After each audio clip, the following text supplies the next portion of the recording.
Hi everyone. Can you hear me okay for starters? Yes. Good stuff. Okay. Yes, I'm Adam. I'm from Hippo, and I'm a senior test engineer.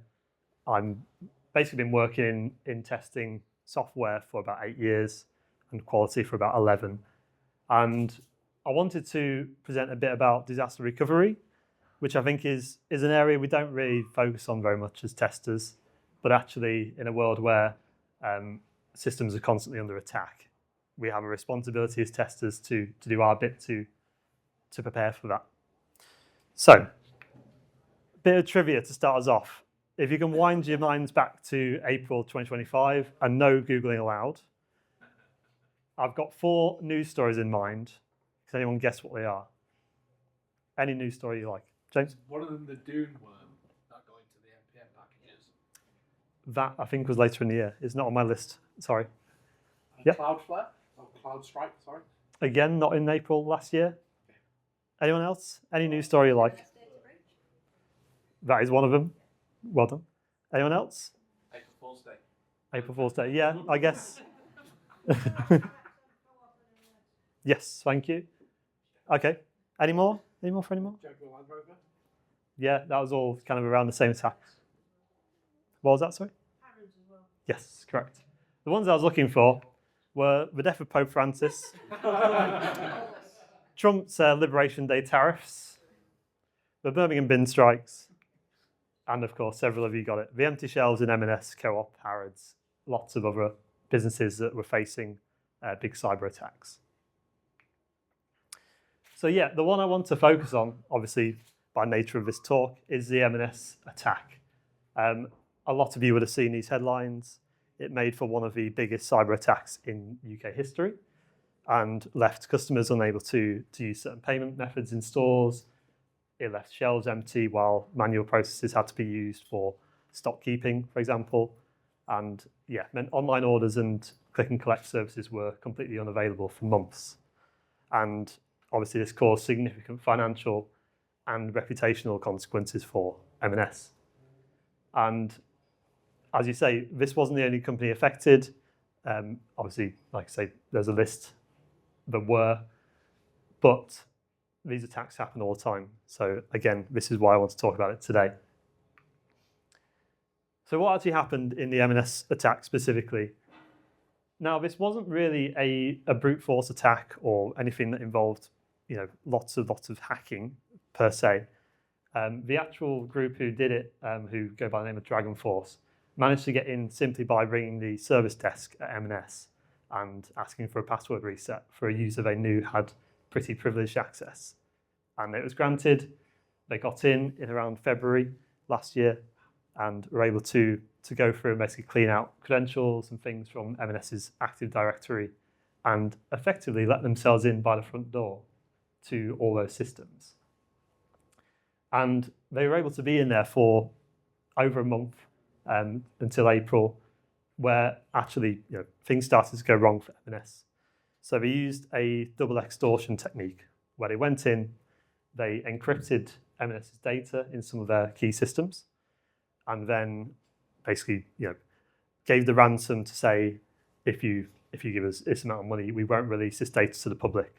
So by that point, M&S didn't have access to their own data because it was encrypted and also had the risk of that being released to the public. And that was being felt by customers by April that year, 20th of April, sorry, so just before the Easter weekend.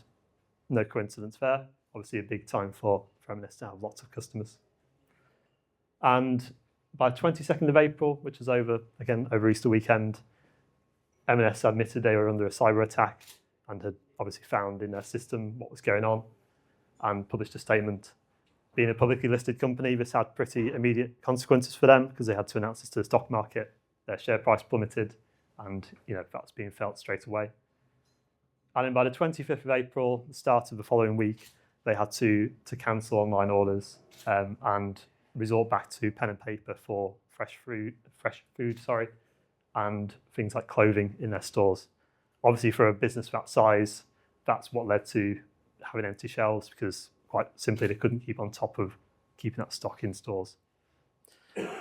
And yeah, that was essentially what happened, there's a lot more details. There's a lot of details I don't have because, frankly, I don't work for M&S, and then they haven't just released everything to the public.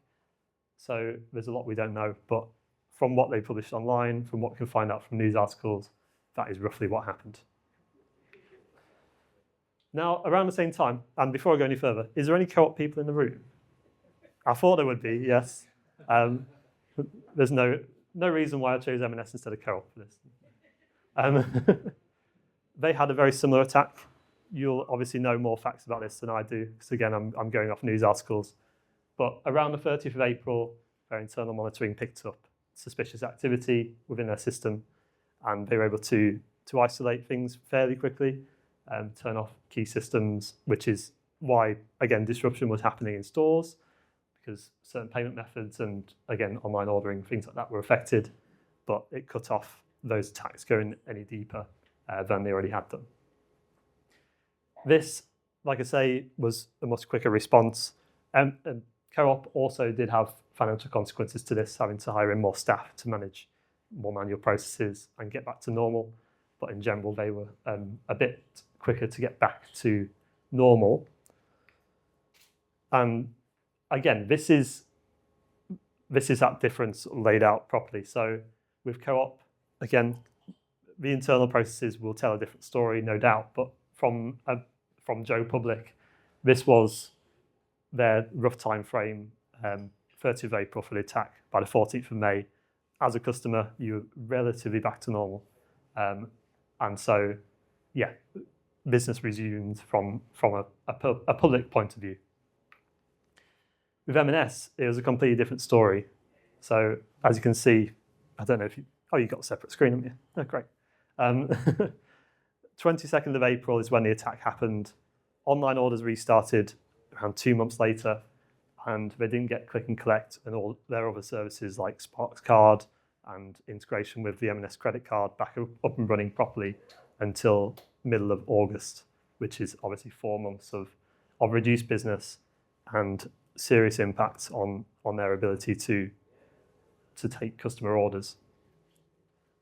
And this difference is also felt in their financial results. So as you can see, M&S reported that they lost around £324 million in that financial year to this April. And that was down to just £3.4 million in profit from a year before where they were nearly at £400 million of profit. So massive consequence for them. And they said if this had happened over Christmas, they'd have been very easily in a massive loss, because that, this happened kind of at a good point for them where, they weren't at their peak of the year. But obviously that's a major consequence. Now, we've talked to you about this specific case study. Like I say, there's lots out there of different attacks. Jaguar Land Rover, that took them down pretty heavily, and they had to stop taking car orders. Harrods, again, online shopping was pretty affected. And there's plenty of others out there, examples like this. But I want some ideas from the group of how you as a tester in a team, maybe you're on a project within M&S, for example, how you might prepare for an attack like this. Any hands up? Any things you've done on your current projects? James? Chaos testing. Yeah, chaos testing. Taking stuff offline and seeing how it recovers, like load balancers, etc. The AWS infrastructure. Yeah, good. Anyone else? Monitoring, Yeah, monitoring. It's a good one. Anyone else? Has anyone actually been involved in disaster recovery stuff on their projects, or has it been managed by other teams or developers or other people? You have been involved? Yeah, closest though was more just the physical service in a different location. Okay. That kind of situation. Yeah, okay. Same there, yeah. Anyone else? Okay. Someone at the back, yeah, great. So, and this is justification of me doing this talk then, because for me as well, I haven't really been involved in much of this until my current project, which is for NHS England. Obviously, that is an important aspect of our development, is making sure that the service is resilient. And when it comes to people's healthcare, they're not being left stranded without being able to access it. So we've talked about financial consequences of this particular attack, but actually there can be much of even more serious consequences for something like healthcare or banking, etc. These were sort of my key takeaways from this attack, which I wanted to talk through. Again, as I said before, I don't have all the infinite details of what happened with M&S, but from what I could read into, these were my main takeaways from it. Again, take it with a pinch of salt. It's not a statement of their company, but somebody leaked to Sky News that they didn't have any kind of business continuity plan or any type of cyber attack plan to work from for this attack. Now, that sort of rings true with how long it took them to get back to normal. So I'd say that's probably accurate, what was happening internally. And for me, that's where you got to start here, is not with the attack happening in the first place, but actually them getting back to normal clearly took a very long time.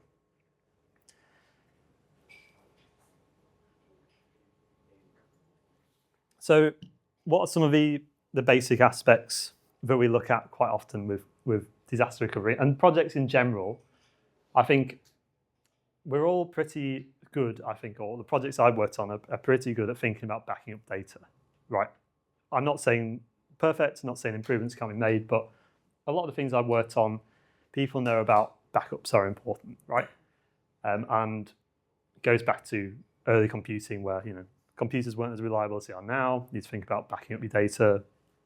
What happens if your computer completely blows up, And so I think generally that's fairly thought about. Developers tend to think about that. Architecture, processes bed that in. And I think we're okay usually at thinking about where our backups are stored. So again, making sure, you're not letting people access backup data, or if you're physically backing up data onto hard drives, that kind of thing, but they're not in the same building. They're not going to, if your building burns down, your backups aren't going with it. Again, I think that's generally quite thought of. But on the other side of that, there's quite a lot of areas where I don't think we consider enough, and which feeds into this kind of attack. So are the backups immutable? Immutable, again, a new word I came across several months ago. I didn't know if that's what it meant, but effectively, can your backups be edited? Can they be deleted? If it's immutable, they can't be. They're basically, they're taken and then they can't be edited going forward. So is that the case for your backups? Do we think about that enough? I don't know. How do you find out where things are wrong? So talked about monitoring.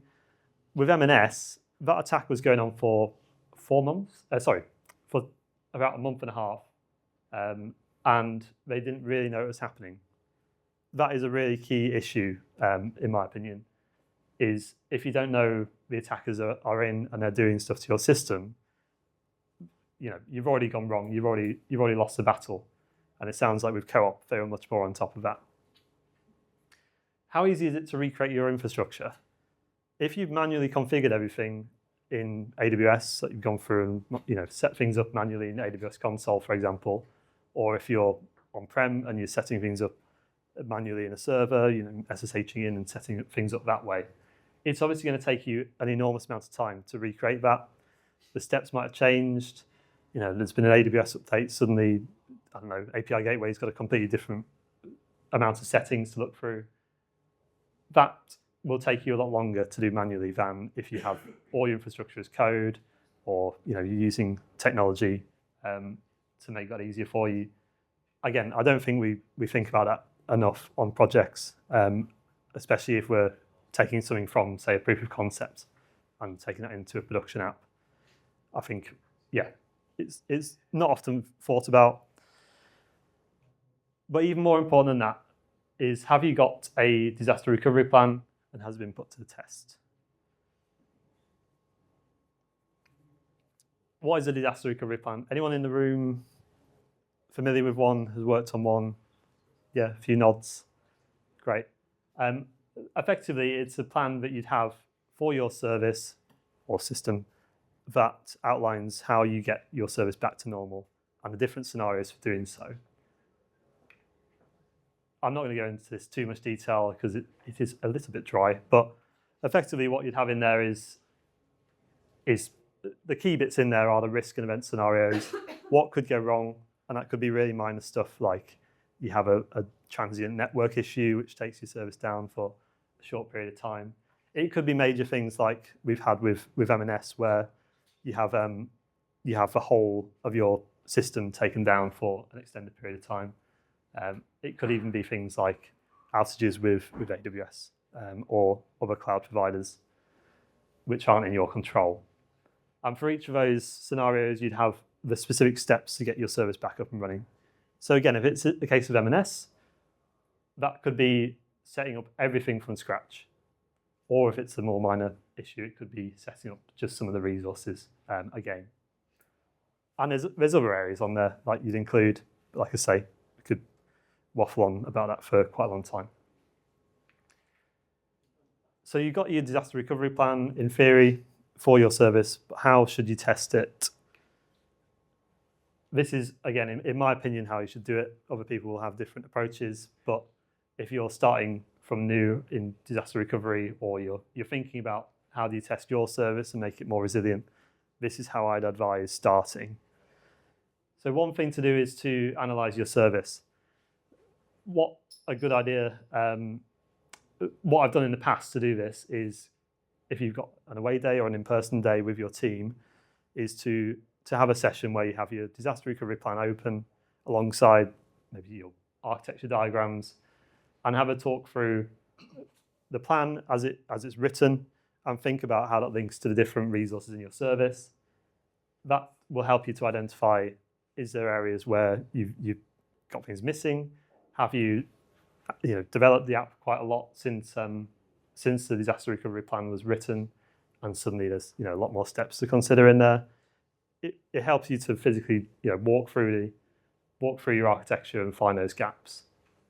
One benefit the last time I did this as well is we managed to find some gaps in our monitoring again by looking through a diagram. Like this is an example from AWS, and talking about where the alerting and monitoring steps should be in there. So a little advantage to doing that, which, to think about. And then kind of a more fun bit. So rehearsal or war games, whatever you want to call it. Effectively, again, do this in a way that fits your team. So you could do it as an in-person day, or I tend to prefer doing this in a situation where your team would be day to day. So if you're a fully remote team and you get everyone in the same room to do this kind of thing, it's not going to be representative of when you have to do it for real. But effectively, the fun bit. The way I've done this before is got someone outside of the team, but who knows the system and has access to go in and effectively break stuff. So delete databases, change environment variables, even kick people out of their access roles within the service. So it makes it as hard as possible for people to find the issue. And as it says on step 2, don't say, I've just attacked your service, go and try and fix it. Wait until people notice. Try and see if you can see if your monitoring is working properly. See if you get pinged on Slack to say something isn't working, you're suddenly getting loads of 500 errors in your service. Make sure that's watertight. If you get someone to break your staging environment and then you have absolutely no idea that it's happened, you've got a big problem, in my opinion. And then once you've got your team members, it might be you as a tester or developer, whoever has started to investigate the issue, then start running through that disaster recovery plan. It's really tempting, especially if you've got someone who knows your service really well, to start hacking away and fixing things. But it's really important to test that plan. Go through it step by step, line by line, and work out where your gaps are. Again, it happened before where we tried to do this and realised, we've got the steps for recovering this specific AWS resource completely wrong and had that as a gap. So again, think about that. Go through it exactly how it's written. Don't skip steps or rely on a certain person who knows the service really well. because they will be ill on the day you have a cyber attack, and you'll be screwed. And as it says there on step 4, note down the issues and make sure you've got clear ideas in the plan of what you need to improve on. I wanted to just really quickly touch on this. So in NHS England, we have this thing called the Engineering Red Lines. Again, any NHS England people here? Heard 1 or 2 people around, maybe in the other room. So we have these test scenarios. The Red Lines are engineering standards. They're what we have to follow for our projects. And they set out these 2 scenarios for testing your recovery. Again, take a photo if you want to use this on your own projects. But scenario 1 is recover a whole pre-production environment and make sure that as a user using that environment, say it's your staging environment, they don't notice any difference in functionality.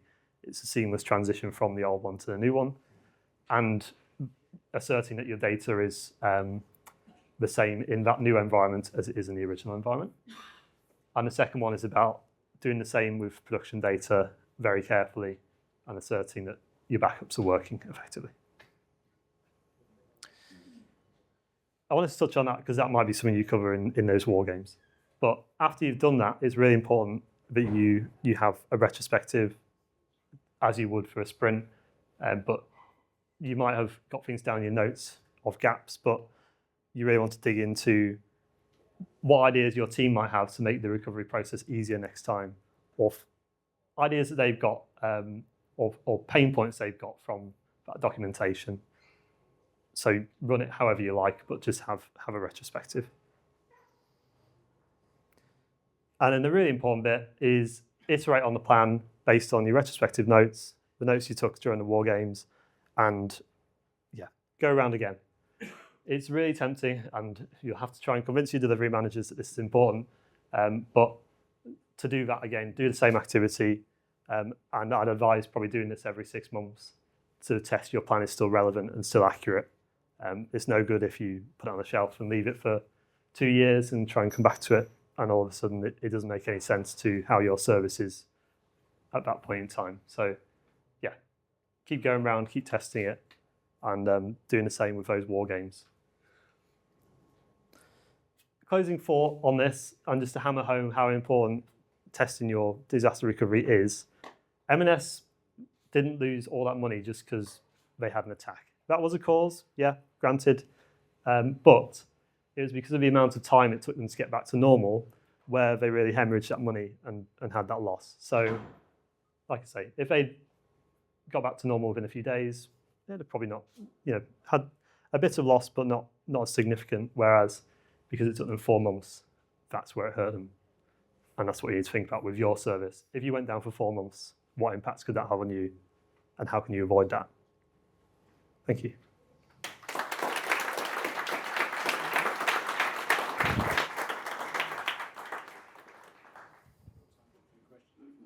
Yeah, any questions?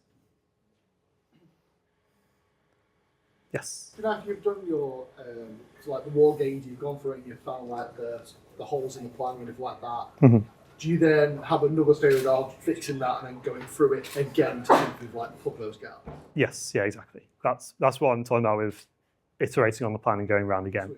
It's really important you test it, because you might have thought of a really good idea or a really good change for that plan, but if you haven't tested it, it might be a load of rubbish and might not actually work. So you really need to test it.